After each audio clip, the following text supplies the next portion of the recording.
또 찾지 않겠느냐. 누가복음 15장에는 잃은 자에 관한 비유 세 가지가 등장합니다. 첫 번째가 뭐죠? 예, 4절부터 7절까지 잃은 양의 비유 해봅시다. 잃은 양의 비유. 그리고 8절부터 10절까지는 잃은 드라크마의 비유. 그리고 일반적으로 탕자의 비유로 알려진 이 비유는 다른 말로는 잃은 아들의 비유라고 이렇게 알려지고 있습니다. 해봅시다.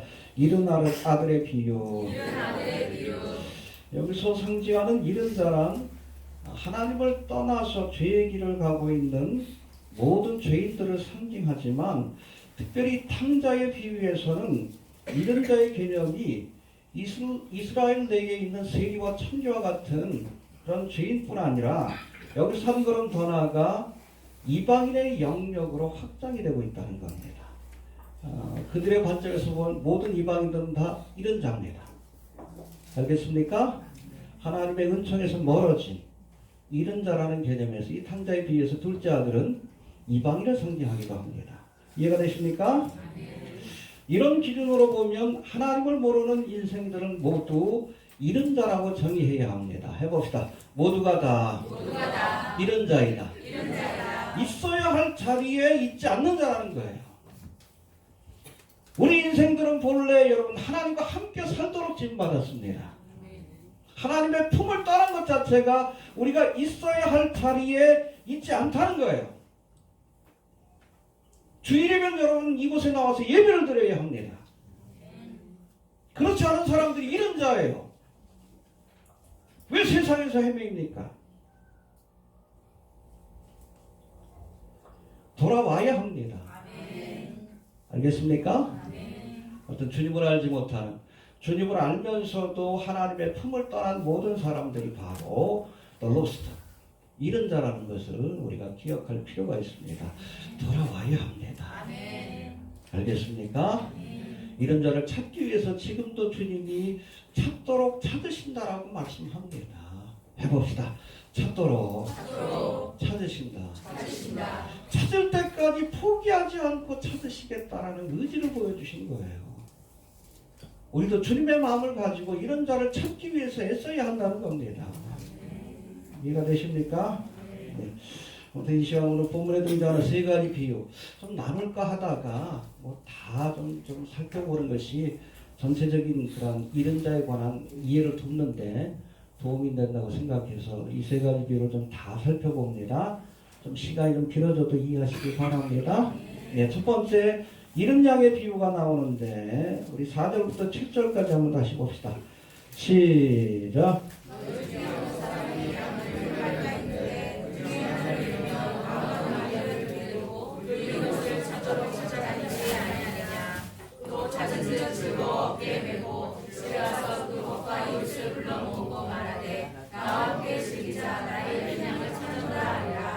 내가 너희에게 이르노니 이와 같이 종이 하나가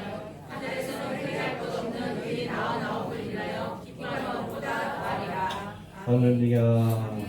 이 비유에서는 특별히 하나님과 우리의 관계를 목자와 양의 관계로 묘사합니다. 해봅시다. 하나님은 목자이시고 우리는 양이다. 뭐 그런 말씀이 성경에 많이 나옵니다. 구약의 대표적인 것이 뭐죠? 목자와 양으로 묘사한 것이 시편. 여호와는 내게 부족함이 없으리로다. 여러분 주님의 인도를 따라야 부족함이 없어요. 여호와는 나의 목자십니다. 신앙생활은 딴 거 아니에요. 목자 대신 주님을 쫓아가는 거예요. 목사 쫓아가지 말아요. 알겠습니까? 사람 쫓아다니지 말어. 정치가 쫓아다니지 말어. 이명박 쫓아다니지 말고 황교안 쫓아다니면 안 돼요. 문재인 쫓아다니면 안 돼. 그가 우리를 구원하는 게 아니에요. 예수를 쫓아가야지. 그래야 주님께서 우리를 천국으로 인도하시지. 여호와는 네, 그렇죠. 쫓아가다 어디까지 쫓아가는 거예요? 천국까지. 그런 사람이 휴거되는 거예요. 어렵지 않죠? 주님을 쫓아갈 수 있게 되길 바랍니다. 또 신약에서는 요한복음 10장에서 예수님께서 나는 선한 목자다. 할렐루야. 여러분, 목자 중에는 선한 목자도 있고 싹군도 있어요. 저들의 목적은 양들을 늑탈하는 겁니다. 이익을 얻는 거예요. 목회를 해도 싹군들이 있어. 내가 이걸 통해서 어떻게 부를 얻고 명성을 얻고 정치적인 권력을 얻게 이 싹군이요. 페이를 원하는 거예요. 대가를 기대하는 거예요.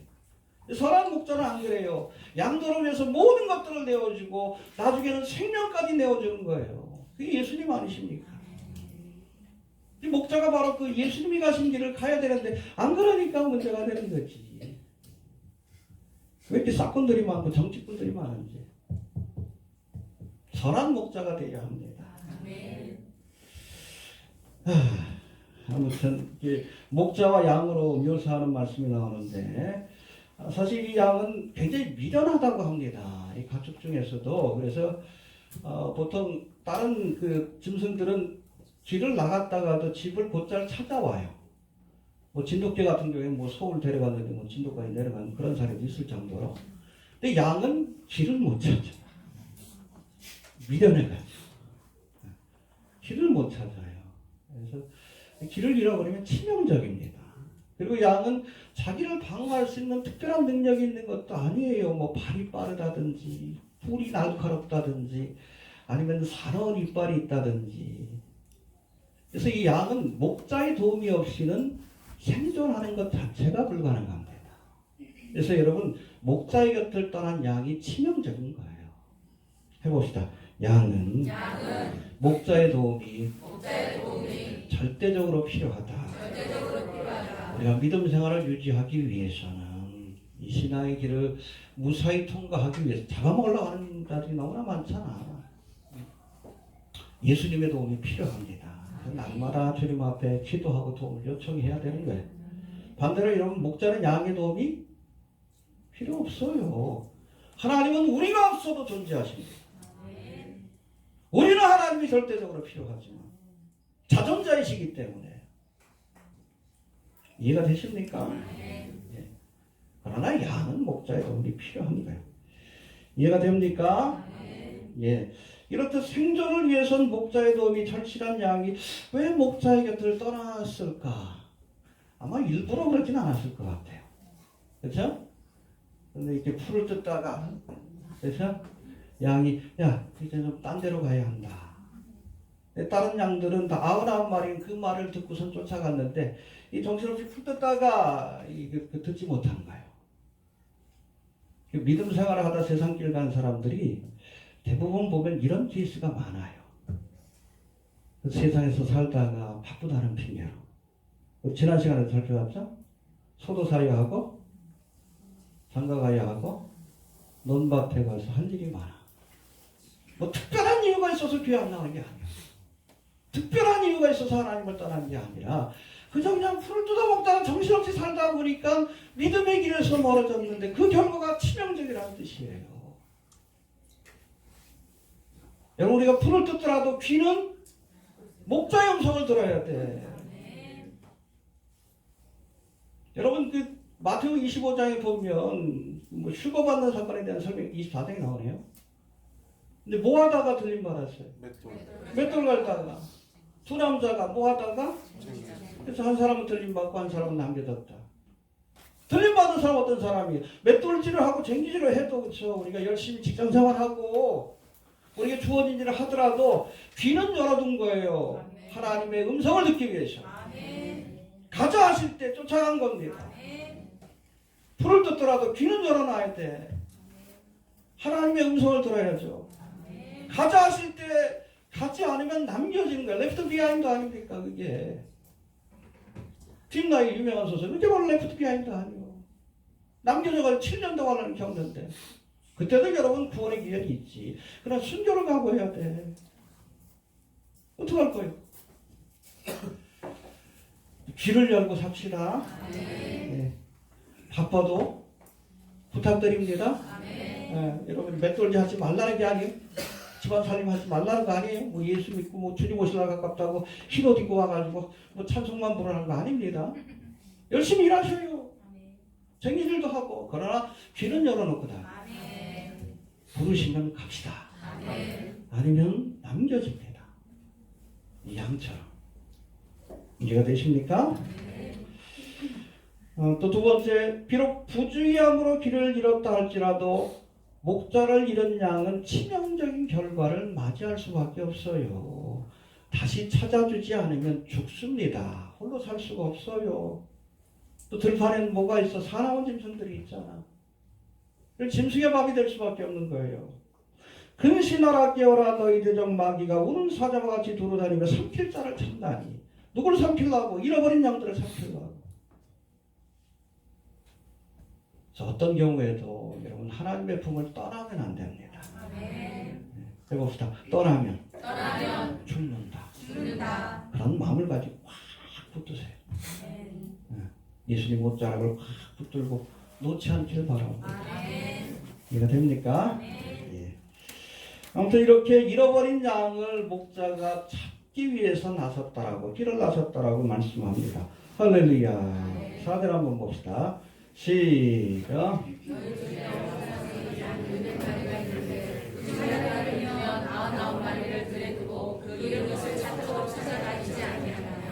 예, 100마리 양 가운데 한 마리가 길을 잃은 것을 발견한 목자가 이제 잃은 양 한 마리를 찾기 위해 99마리를 들여두고 아마 누구한테 맡겼겠죠, 그렇죠? 예. 그리고 길을 나섰다라고 이렇게 말씀합니다. 상식적으로 보면, 세상적으로 보면 사실은 99마리를 위해 한 마리를 포기하는 것이 맞습니다. 이게 경영학이에요. 이해가 됩니까? 그런데 여러분, 우리가 하나님의 은혜가 귀한 것은 목자 되신 하나님은 우리를 숫자로 보지 않으십니다. 이해가 되십니까? 한 영혼 한 영혼이 온천하보다도 귀한 존재로 여기신다. 마치 세상에 사랑할 대상이 우리 한 사람밖에 없는 것처럼 우리에게 관심을 가지시고 사랑해 주신다는 거예요. 해봅시다. 하나님은 숫자로 보지 않으시고 천하보다 귀한 영혼으로 보신다. 이게 은혜예요. 이해가 됩니까?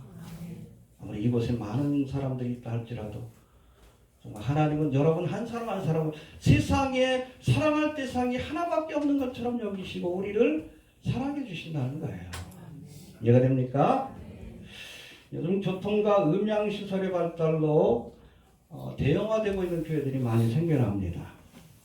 그런데 이 교회가 대형화되면서 나타나는 이 부정적인 그런 영향 중에 하나가 교회 안에 있는 구성원들인 성도들을 온천하보다도 귀한 한 영혼이 아니라 숫자로 대하는 교회들이 많아지고 있다는 거예요. 저도 그 대학원에 들어가 처음으로 이 교회 성장학을 배웠는데 풀러 신학교에서 시작된 겁니다. 나중에 신사로 운동을 했던 맥각을 안 하고 필토하거나 거기서 주장했던 그 교회 성장학이라는 것이 있는데 이게 선교의 개념하고 경영학의 개념을 짬뽕을 시켜버렸어요. 그게 아주 이상하게 됐어요. 실용주의를 앞세우다 보니까 거기서는 뭐라고 주장하냐, 그 99을 위해서 한 마리를 포기하라고 합니다. 예수의 정신이 실현될 수가 없는 그런 신학이에요. 인본주의 신학입니다.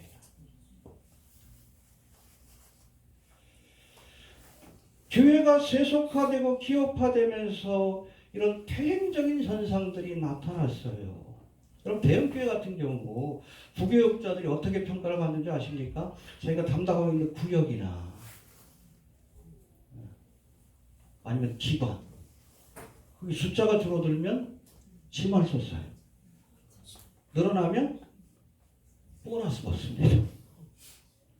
심각해요. 그러다 보니까 남의 교인도 끌어다가 앉혀놓고 그걸 전도했다라고 얘기를 해. 그게 전도의 그 유명한 데가 바로 여기에요. 주안 땡땡교회. 거기서 매년마다 총도, 지금 뭐 부평으로 이사 갔지만 총도 전도 주일 하면 개척교회들이 문 닫는 교회들이 속출합니다. 기껏 키워놓은 양떼들 다 끌고 가는 거예요. 전도 아니에요. 양도적지예요. 양도적지. 모든 것들을 숫자로 보기 때문에 이런 현상들이 일어나는 거예요. 여러분, 영원한 사람의 소중함을 잃어버리면 그건 교회가 아닙니다. 기업이에요. 종교 사업입니다. 그런 교회를 주님께서는 결코 인정하지 않습니다. 이해가 됩니까? 그래서 어떤 목사님은 아예 그냥 교회가 너무 규모가 크면 안 된다. 왜냐하면 목회자 한 사람이 관리할 수 있는 성도들, 이름을 기억할 수 있는 성도들, 희캐야 한 100명, 200명, 300명, 많아도 한 500명을 넘어서는 안 된다. 그 다음부터는 분립개척해야 된다. 그렇게 주장하는 분들이 있어요. 일리가 있다라고 보면 되죠. 교인들 많으면 목사는 좋지. 응? 하나님 보시기에 맞는가? 그건 아니에요. 알겠습니까? 여러분, 숫자로 보기 시작하면 교회가 타락했다는 증거입니다. 한 영혼 한 영혼의 소중함을 우리가 깨달아야 합니다. 잃어버리면 안 됩니다. 예. 그리고 양을 찾은 목자가 이제 기쁨으로 돌아와서 잔치를 벌였다라고 말씀합니다. 5절 6절 봅시다. 시작.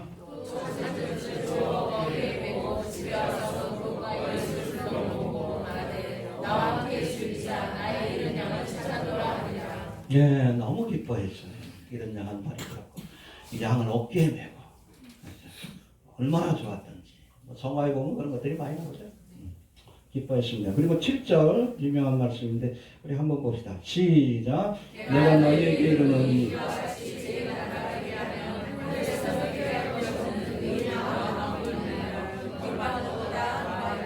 예, 여러분 교회는 이미 구원받은 99명의 성도들을 바라보며 안주하지 말고 아직도 복음의 소식을 듣지 못하고 세상기에서 방황하는 저 한 영혼을 구원하기 위해 나가야 합니다.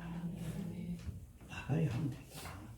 그래서 제가 늘 얘기하지만 교회 일은 여기서 하는 게 아니에요. 그건 목사가 하는 얘기지. 여러분이 해야 할 일은 나가서 전하세요. 목사는 불신자 만나기 힘들어. 응? 여기서 하는 게 아니라 나가서 전하세요. 여기서는 은혜 받으시고 말씀으로 충분히 예배를 통해서 기도를 통해서 은혜 받으시고 받은 은혜 가지고 일주일 동안 가서 사역하는 거예요. 알겠습니까? 여러분 영혼을 구원하기 위해서 나가야 합니다. 해봅시다. 영혼을 구원하기 위해 나가야 한다. 오늘 본문이 뭐예요? 이미 구원받은 99명의 영혼보다 이런 한 영혼이 돌아올 때에 하늘에서는 더 기뻐하신다. 하나님이 더 기뻐하신다고 말씀하십니다. 예.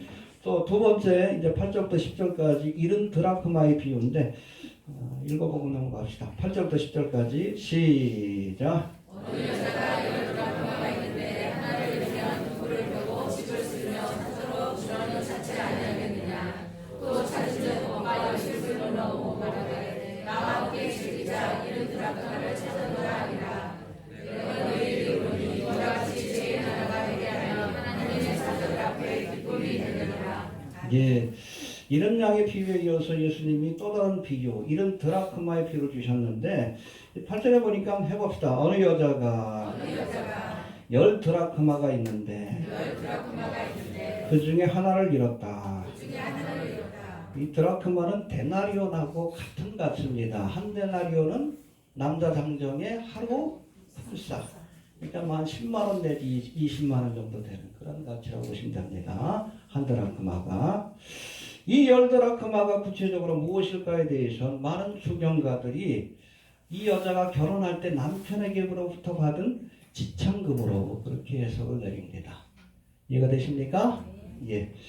근데 여러분 예수님 당시에 이스라엘 결혼 풍속을 보면 남자가 여자를 아내로 맞이할 때 이 드라크마를 가지고 지참금을 주는데 아주 특별한 방법으로 줍니다. 이 드라크마를 엽전처럼 생겼나 봐요. 그거를 실에다 빼가지고 10개를 그걸 화관처럼 머리에 씌워줍니다.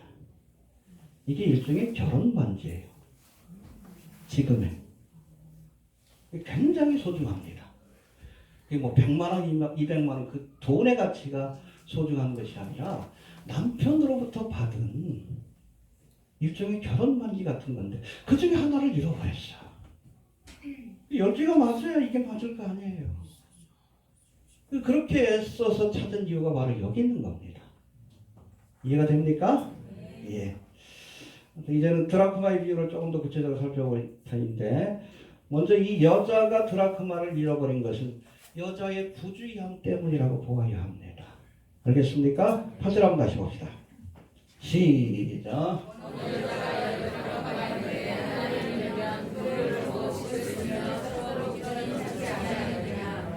예, 앞서 살펴본 잃어버린 양에서 양이 길을 잃어버린 것은 누구 책임이요? 목자 책임이요? 양의 책임이지. 그러나 이 드라크마의 비유에서 이 드라크마가 잃어버린 것은 누구 책임이요? 드라크마가 뭐 발이 있나 소리 있나? 철저하게 여자의 책임이에요. 이해가 됩니까? 남편에게 받은 결혼 반지와 같이 소중한 드라크마라면 이거 잘 간직해야지. 함부로 뒀다가 잃어버린 거예요. 그 중에 하나를 끊어졌든지 어떻게 됐든지. 해봅시다. 소홀히 여기다. 잃어버렸다. 여러분, 남편으로부터 10드라크마를 받은 이 여자는, 이 남편은 예수님을 상징합니다. 이 드라크마를 받은 여인은 교회 혹은 교회 안에 있는 사명자를 상징합니다. 10드라크마는 이 사명자에게 맡겨주신 성도들이에요. 이 성도들을 잃어버렸어. 여인의 부주의함으로, 목사의 부주의함으로, 허물과 실수로 실족했을 때 여러분 그 책임을 하나님께서 반드시 묻는다는 것을 우리가 알아야 합니다. 알겠습니까? 누구든지 나를 믿는 이 소자 중에 하나를 실족해 하면 차라리 연자 맷돌을 목에 메고, 연자 맷돌은 우리가 보는 조그만 맷돌이 아니에요. 나귀가 끄는, 이스라엘 땅에 보면 엄청 큰 돌덩어리가 있어. 그거 메고 바다에 빠져오는 게 낫다고 그랬어요. 그만큼 하나님께서 무거운 책임을 묻겠다는 거예요. 제가 그래서 그 말씀하는 거예요. 목사가 여러분 구원받기 힘들다. 많이 맡은 자에게 잃어버리면 안 돼. 주님께서 맡겨주신 드라크마를 잃어버리면 하나님의 심판을 피할 수 없다는 겁니다. 이해가 됩니까? 여튼 이 여자가 이 드라크마를 잊어버렸을 때 어떻게 했어요? 부지런히 찾았습니다. 찾아야 합니다. 해봅시다. 찾아다녔다. 근데 그냥 찾은 것이 아니라 찾도록 찾았다라고 말씀합니다. 8절 한번 봅시다. 시작.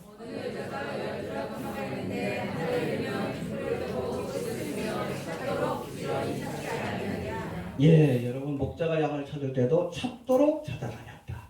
여기도 찾도록 부지런히 찾았다. 찾을 때까지 포기하지 않았다는 거예요. 어떻게 전도해야 되는가? 간단해요. 하나님 앞에 돌아올 때까지 전도해야 합니다. 그게 바로 진돗개 전도예요. 한번 물면 안 놓잖아. 그렇다고 그냥 무조건 물어뜯으면 안 돼요. 뭐 그 고구마 전도라는 게 있죠. 우리가 하나님의 말씀을 전할 때도 때가 있어. 고구마가 익을 때까지 기다려야 돼. 대충 보면 익었는지 안 익었는지 어떻게 알아? 보고 잘 모를 때가 있어요. 그런 젓가락으로 푹 찔러보면 중간이 좀 딱딱해.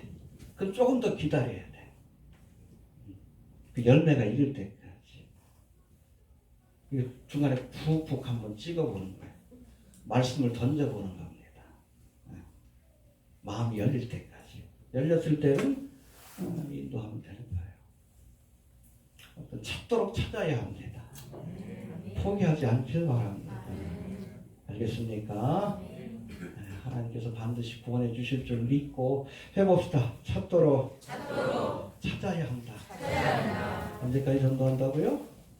하나님 앞에 돌아올 때까지. 알겠습니까? 네.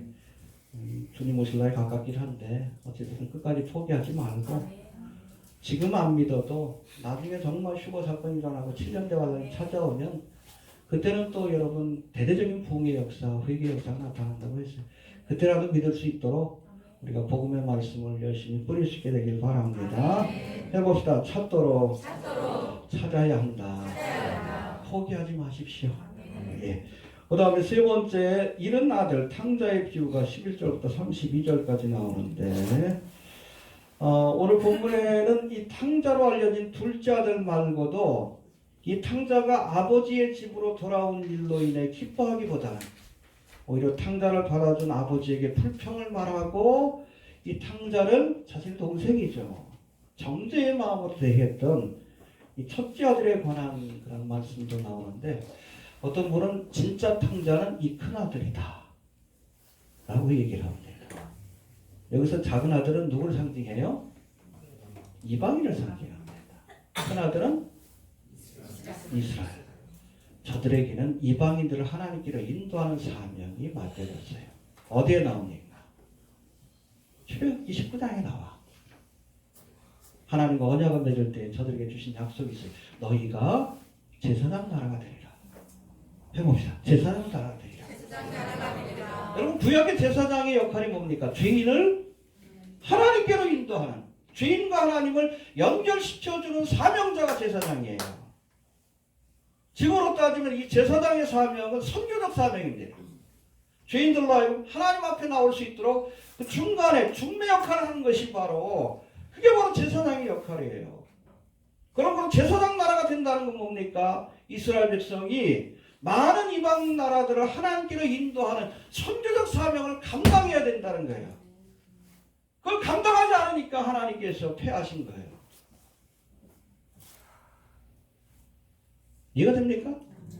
이스라엘을 통해서 원래 온 인류를 이방 나라를 구원하기를 작정하셨는데 그걸 감당하지 않으니까 어떻게 하나님이 영혼은 구원하셔야 되겠고, 이 감람나무 가지를 끊어버리시고 이방인이 중심이 된 둘째 아들이죠.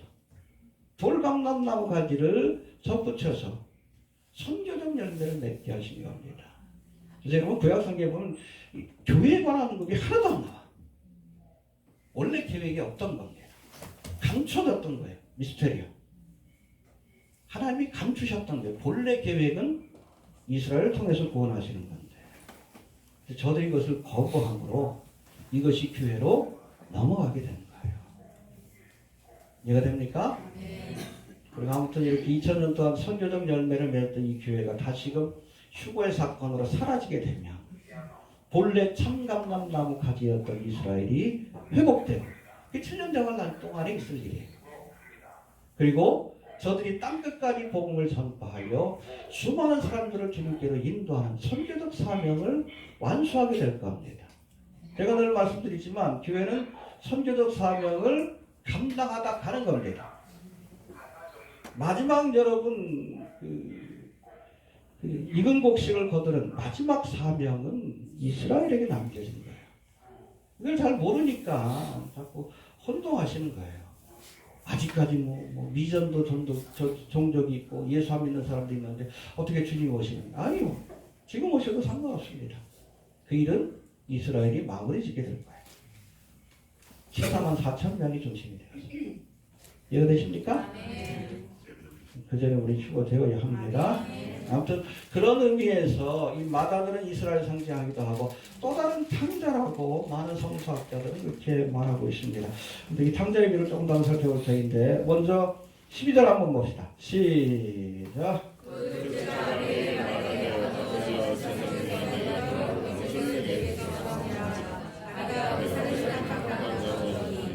예, 탕자가 아버지에게 재산을 나눠달라고 했어요. 이 재산이 분깃이라고 표현되어 있죠. 포션. 유산이에요. 살아있는 아버지한테 유산 달라는 게 폐륜합니다. 아버지 눈이 멀쩡히 살아 계신데 유산이 뭐요? 죽었을 때 나눠주는 거지. 이런 폐륜하고 있어요. 부당한 요구입니다. 안 들어줘도 돼요. 근데 아버지가 나눠줬어요. 왜 그랬을까요? 이 아들이 여러분 이 재산을 나눠주면 이것 가지고 허랑방탕한 삶을 살다가 재산을 다 탕진할 걸 아빠가 몰랐을까요? 자기가 낳은 자식인데 왜 몰라? 알면서도 나눠준 거예요. 실패할 것을 알면서도 일부러 나눠주신 겁니다. 왜요? 실패와 고난을 통해서라도 깨닫게 하시려는 교훈적인 목적이 있는 거예요. 해봅시다. 알면서도 나눠주신 거다. 알겠습니까? 때때로 우리가 하나님 앞에 너무 감탄해서 기도할 때 하나님 보시기엔 이게 우리에게 유익이 안 돼. 그런데 너무 강하게 기도하면 들어주실 때가 있어요. 근데 그거는 기쁜 마음으로 들어주시는 것이 아니에요. 실패를 통해서라도 깨닫게 하시려고. 그래서 우리가 기도할 때도 지혜로워야 합니다. 내 뜻대로 응답받는다고 좋아하지 마십시오. 내 뜻보다 아버지의 뜻이 더 좋은 거예요. 그래서 내 뜻대로 마시고 그게 지혜로운 기도입니다. 알겠습니까? 이스라엘 백성도 그랬죠. 사무엘 선지자가 마지막 사서로서 또 선지자로서 이스라엘 통치할 때 이스라엘 백성이 뭘 요구했어요? 왕을 세워달라. 기분이 나쁘잖아요. 사사시대는 물론 그렇게 혼란한 시대지만 하나님이 직접 통치하시던 신정국가였습니다. 하나님이 왕이신데 하나님을 왕으로 여기지 않고 또 다른 사람을 왕으로 세워달라고 해요. 그 요구가 얼마나 불신앙적이고 폐역합니까? 그런데 하나님이 들어주셨어요. 왜? 깨닫게 하시려고. 실패할 걸 알지만 들어주셨어요. 이스라엘 왕정시대는 실패로 돌아갔습니다. 여러분 그 이스라엘 역사 속에 일어난 왕들 봐요. 대부분 다 여러분 자기 욕심을 따라 이스라엘 백성들을 그렇게 그릇된 길로, 죄의 길로, 우상숭배의 길로 인도하다가 나중에 어떻게 돼? 북이스라엘은 아수르에 의해서 멸망받고 남유다는 바벨론에 의해서 멸망받잖아요. 실패할 걸 아시지만 허락하셨어요. 해봅시다. 실패할 걸 아시지만 허락하셨다. 네, 실패를 통해 깨닫게 하시려고. 그렇게 여러분 남유다가 멸망받고 나서 70년 동안 바빌론 포로라는 고난을 겪을 때 이스라엘 백성들의 마음속에 어떤 믿음이 생깁니까? 아, 사람이 세운 왕은 안 되는구나. 실패해봤으니까. 하나님이 보내주시는 왕이 오셔야 한다. 그래야 비로소 이스라엘이 하나님의 나라가 될 수 있다는 것을 믿게 됐어요. 그게 바로 메시아 대망 사상입니다. 아이러니하게도 이게 이스라엘의 진앙적 실패를 통해서 얻게 된 믿음이에요. 그 교훈을 주시려고 일부러 아버지가 둘째 아들에게 재산을 나눠줬다는 겁니다. 여러분 말로 했을 때 듣는 사람은 지혜로운 사람입니다. 해봅시다. 말씀하실 때 듣는 자가 지혜로운 사람이다. 그게 지혜예요. 호크마 듣는 마음에 listening heart. 그게 지혜예요. 지혜. 근데 어떤 사람은 꼭 겪어봐야 깨닫는 사람들이 있어. 미련하죠. 근데 그렇게라도 깨달아야지. 회개하라? 말씀하실 때 깨닫고 회개하는 사람이 지혜로운 사람이요. 근데 꼭 추벌 사건이 일어나고 이 땅에 7년 대환란이 펼쳐질 때 두들겨 맞아야 깨닫는 사람은 미련한 사람들이에요. 물론 그렇게라도 구원받아야 하지. 말씀할 때 회개하세요. 두들겨 맞고 나서 하지 마시고. 왜 미련하게 믿음 생활하십니까? 다 나와 있잖아요, 성경에. 보고 듣고 내가 꼭 경험해 봐야 돼? 솔로몬이 뭐라고 했어요? 인생은 다 헛되고 헛되다. 내가 솔로몬처럼 살아봐야 그거 알겠어요? 말씀을 통해서 우리가 알 수 있잖아요. 그게 지혜지. 그러라고 하나님 말씀을 주신 거 아니에요. 꼭 두들겨 맞아야 경험해야 깨닫는다. 그건 미련한 거예요. 이 탕자가 미련한 겁니다. 미련한 거 알고 아버지가 재산을 나누는 거 한번 해봐라. 네 마음대로 살아봐라. 그 결과가 무엇입니까? 얼마나 비참했어요. 나락으로 떨어지잖아요. 허랑방탕하게 재산을 허비하고 거기다 흉년까지 찾아와. 그러니까 이방인 밑에서 일합니다. 이스라엘 백성인데. 그것도 비참한데 돼지를 치게 해요. 여러분 이스라엘 백성들은 돼지를 아주 부정한 짐승으로 여겨서 가까이 하지도 않는데 얼마나 어디까지 떨어져. 바닥까지 떨어졌지. 근데 흥미로운 것은 그 고난의 와중에 하나님의 사랑을 생각했다는 거예요. 그래서 하나님께서 고난을 허락하시는 겁니다. 알겠습니까? 해봅시다. 때때로 고난이 하나님을 찾는 계기가 된다. 창자는 고난 속에서 아버지를 찾았어요. 이스라엘 백성들도 70년 바벨론 포로를 통해 하나님을 다시 찾게 되었습니다. 아마 7년 대환란의 그런 고난도 이스라엘 백성들이 다시금 하나님을 찾게 하시려는 주님의 섭리 속에 계획되는 거예요. 2000년 전에 저희들이 찌른 바 예수가 메시아인 것을 깨닫고 민족적으로 회개하는 역사가 나타날 겁니다. 여러분, 형통한 날에는 기뻐하고 곤고한 날에는 생각하라 말씀합니다. 해봅시다. 형통한 날에는 기뻐하고 곤고한 날에는 생각하라. 이 고난의 원인이 무엇인가? 하나님의 사인일 수 있다는 거예요. 무슨 사인? 얘기하라. 생각하시기 바랍니다. 이해가 되십니까? 예. 아무튼 이렇게 탕자가 돌아올 때 아버지는 지난 죄를 묻지 않으시고 받아주셨어요. 할렐루야. 너희 죄가 종 같을지라도 눈같이 이어질 것이요 지능같이 울지라도 양털같이 되리라. 회개하고 돌아가기만 하면 하나님께서 묻지도 따지지도 않고 우리를 받아주십니다. 할렐루야. 구체적으로 한번 볼까요? 20절 한번 봅시다. 시작.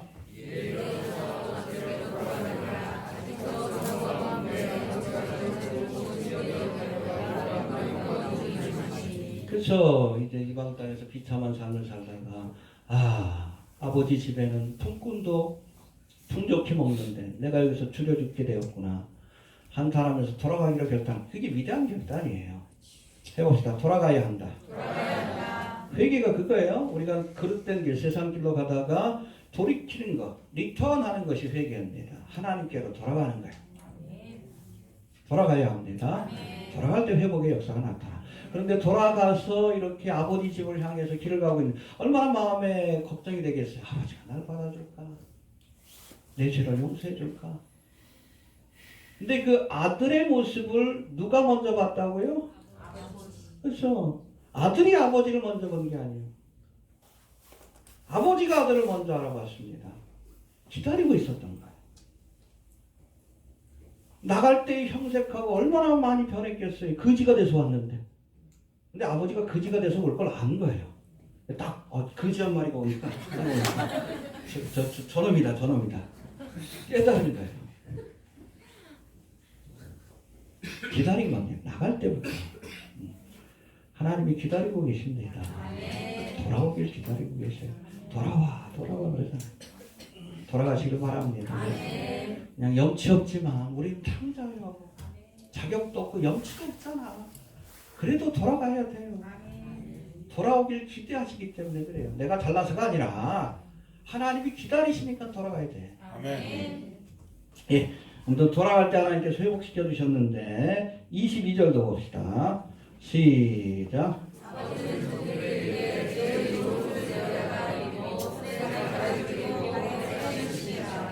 예, 여기 세 가지 변화가 나옵니다. 먼저 새 옷을 입혀주십니다. 할렐루야. 누더기 같은 옷. 우리가 주님 앞에 들어갈 때 의의 옷, 새 옷을 입혀주실 줄로 그렇게 믿습니다. 믿습니까? 예, 그리고 그 발에 신을 신겼다. 이게 굉장히 중요해. 아들이 아버지 집에 갈 때는 어떤 마음으로 갔어요? 품꾼의 하나로라도 종으로라도 받아달라는 마음 가지고 간 거예요. 19절 한번 봅시다. 시작.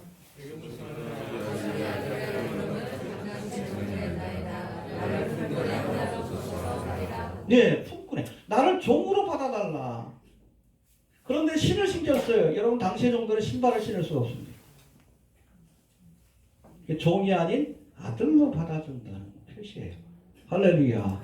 그리고 손에 이거 굉장히 중요해요. 이거 상속권입니다. 우리가 중요한 서류 뭐 재산 같은 거 할 때 인감도장 있잖아요. 근데 이 당시에 이 가락지가 인감도장의 역할을 했습니다. 배너라는 영화를 보셨죠? 거기 보면은 이 배너의 친구였다가 원수가 된 이름이 뭐죠? 메살라가 배너하고 전차 경주를 할 때 아라비아 사람하고 내기를 하자.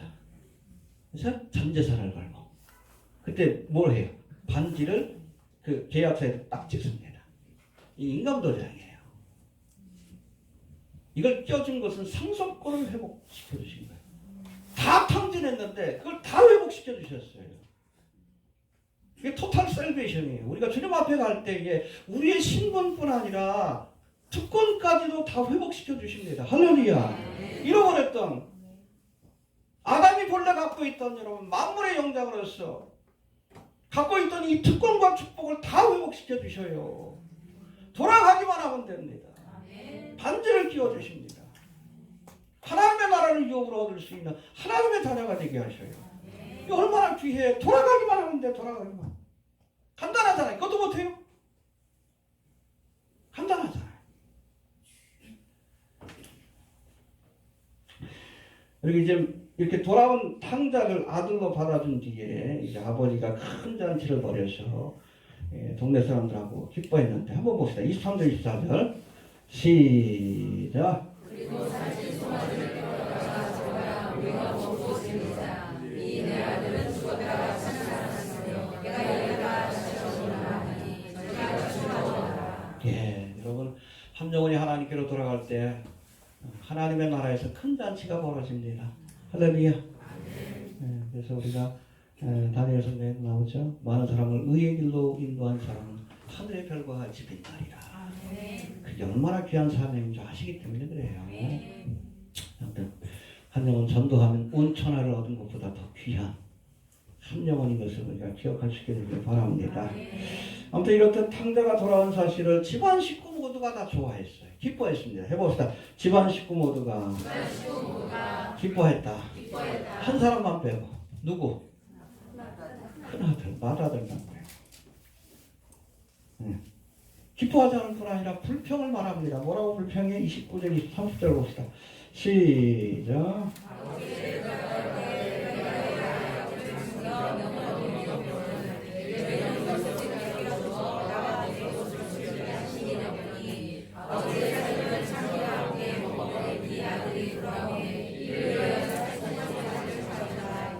이렇게 불평을 말하자 아버지가 이 맏아들의 잘못된 생각을 애둘러 비판하십니다. 책망하시는데 뭐라고 말씀합니까? 중요한 말씀인데 31절 32절 시작.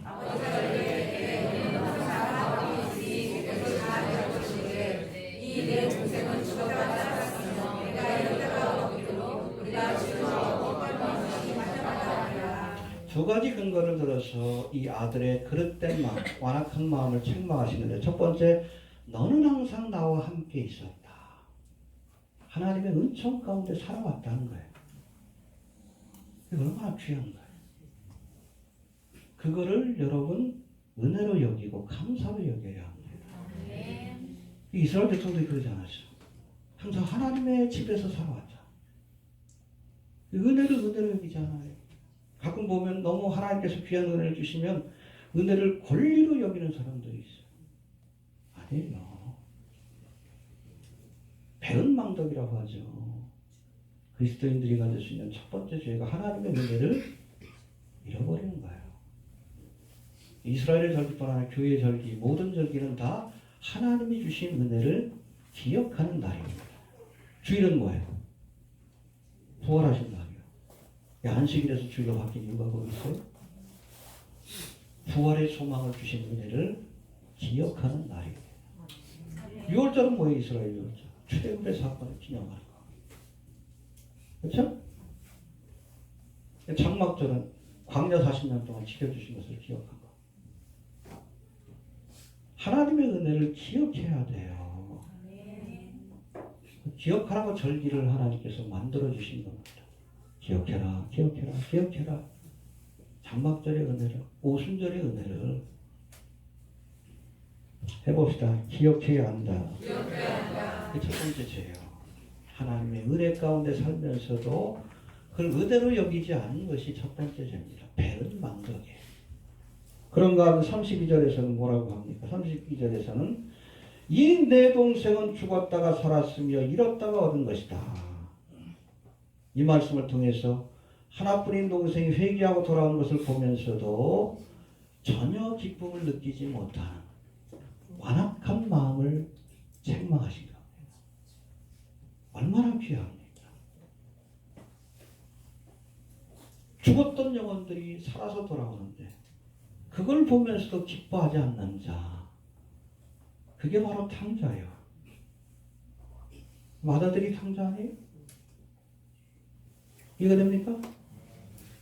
결국에는 이 마다들과 같은 이스라엘이 하나님 앞에 버림받은 거예요. 탕자라서.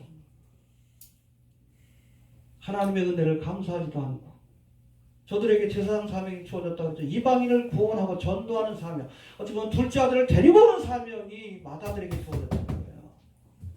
근데 돌아왔는데도 기뻐하기는커녕 정죄의 마음으로 되어 있습니다. 이스라엘 백성처럼. 왜 하나님께서 패하시지? 이 마다들이 탕자예요.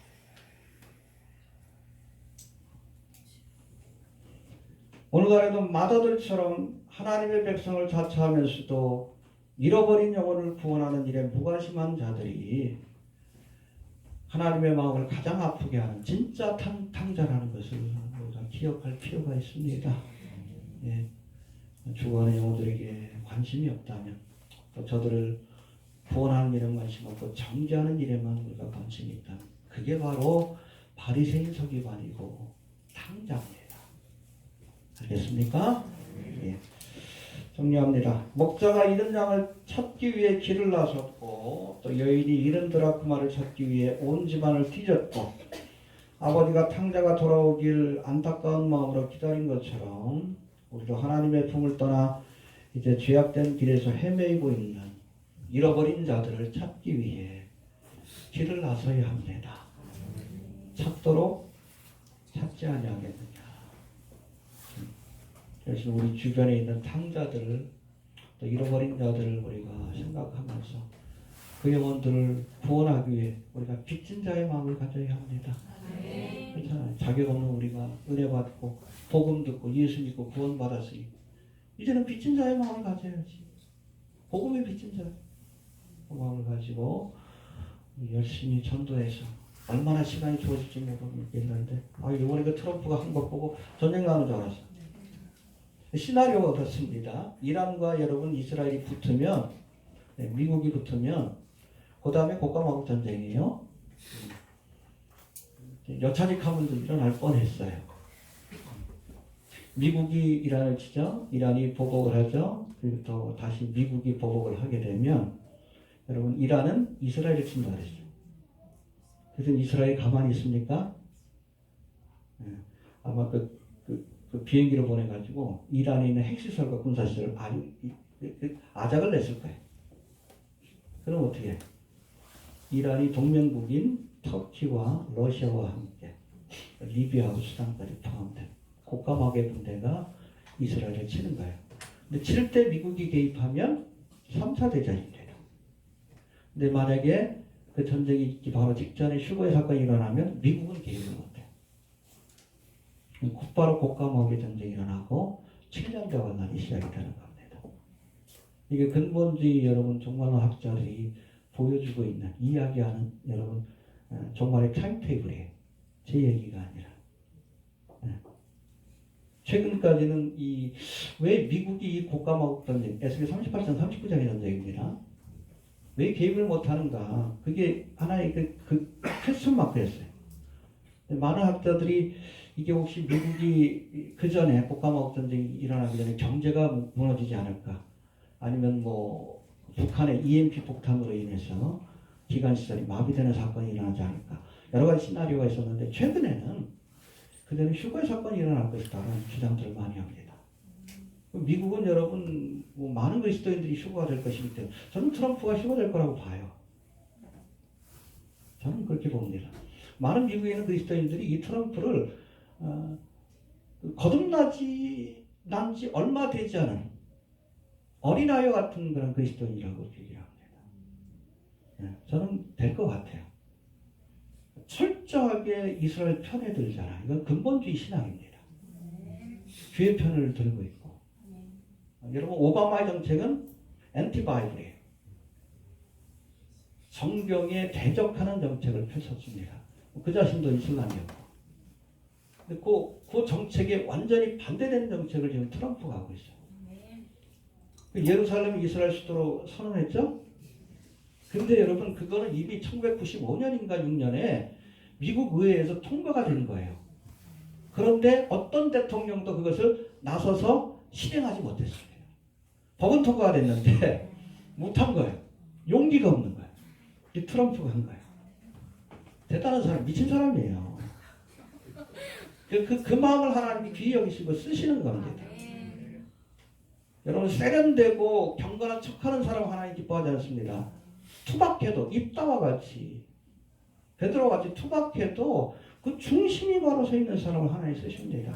여하튼 뭐 얘기가 길어졌는데 이렇게 휴거의 사건이 일어나면 미국이 개입할 수 없는 상황이 와. 짧은 기간이지만 그때 밀고 내려오는 거예요. 그게 바로 곡감옥의 전쟁입니다. 펼쳐질 줄 알았어요. 그래도 얼마나 긴장이 되든지 투닥투닥 시나리오가 있으니까. 그 전에 휴거가 된다는 주장이 지금 많이 나오고 있는데 오늘이라도 휴거될 수 있다는 얘기가 조금 늦춰진 것 같아요. 그렇죠? 선거 치르려고 아주 그냥 트럼프가 속도 조절하자. 할 짓 다 하고 얻을 건 다 얻었어요. 미국으로서. 이번에 그 공습할 때도 사실은 이란에서 이라크에 미리 사전에 알려줬어요. 그런데 여러분 이라크를 통해서 미국에 사전에 알려준 겁니다. 그러니까 기지가 뭐 폭발해 그랬는데도 다 멍청이 있었던 거예요. 아니면 아예 그냥 그 지역을 떠나는 그 군인들도 있었대. 알고 있었던 거예요. 몇 시간 전에. 이란도 안 칠 수는 없는데 근데 그냥 그렇게 희생자가 많이 나오면 전면전이면 이라크처럼 결국엔 이란도 결국엔 뭐 망한다는 거 아니까 짜고 치고 하는 거예요.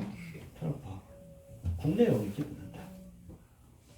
어찌됐든 조금 좀 시간이 좀 주어질 것 같기도 하지만 얼마나 시간이 있을지 모르지만 있는 기간 동안이라도 우리 한 영혼이라도 구원하기 위해서 여러분 주님께서 지금 준비는 다 됐어요. 근데 시간을 주시는 이유는 뭐 딴 거 아니에요. 그래서 저도 8년째 지금 사역을 하는데 마지막 때는 어떤 분은 빨리 오셨으면 좋겠다. 근데 빨리 오셨으면 여기 귀에 안 나올 분들 많이 계셔요. 처음으로 예수 믿은 분들 많이 계십니다. 그 영혼들을 구원하기 위해서 시간을 주신 거예요. 그 마음을 가지고 열심히 복음을 전하는 일에도 복음의 빚진 자입니다. 우리가 힘쓰시길 바랍니다. 푹푹 찌르세요. 고구마처럼. 너무 그냥 안 익은 거 꺼내려고 그러면 안 돼요. 푹푹 한 번씩 찔러보시길 바랍니다.